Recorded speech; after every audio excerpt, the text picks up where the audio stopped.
Nagkakahanda pa sila ay sa puso, diwa, iya, at yung matapaulan ng pagpalit ng palitang nito.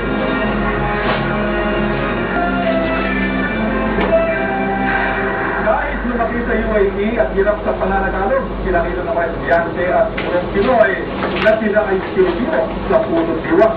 At dahil sa makapilipinong palabas na inihanda ng mga estudyante ng Global School English School sa array ng UAE, nadala ng kanyang emosyon si Ambassador Grace Princesa.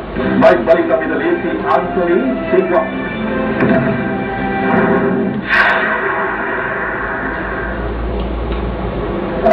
Kasama si Ambassador Grace Princesa at ang Dean ng UAE University na si Nancy Lee at ang kanyang asawa na si Mr. Griffin Lee na isang clinical psychologist. Nagtulong sila ng mga kinatawalang eskwelahan kasama ang mga guro at estudyante. Tinalakay nila ang kahalagahan ng edukasyon dito sa UAE at sa Pilipinas. Habang magdala ang iba sa preparasyon sa kanilang programa, sandali muna kami nagtanong sa mga ito kung natatandaan pa nila ang kasaysayan ng Pilipinas.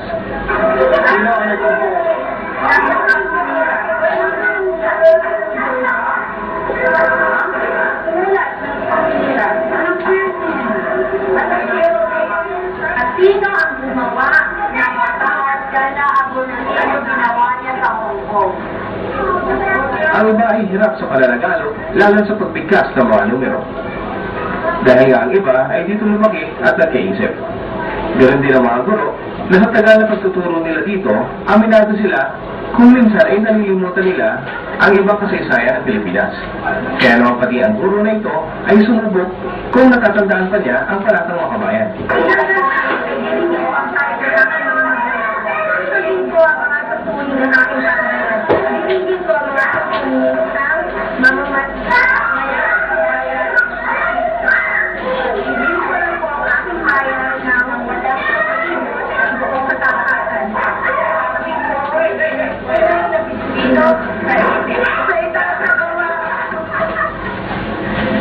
Hindi pa nila kabisado ang mga ito, naglay naman nila ang mga talentong Pinoy tulad na lang ng cute na batang ito na bigay tulong sa kanyang talent.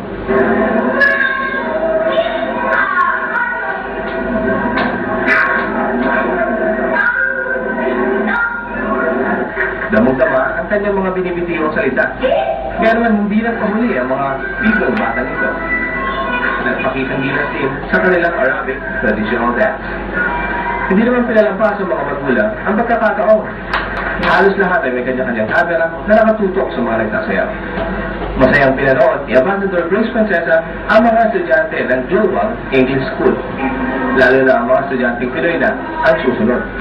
Ipinakita nila ang katutubong sayaw ng Pilipinas, suot ang matitingkad na kulay ng mga costume.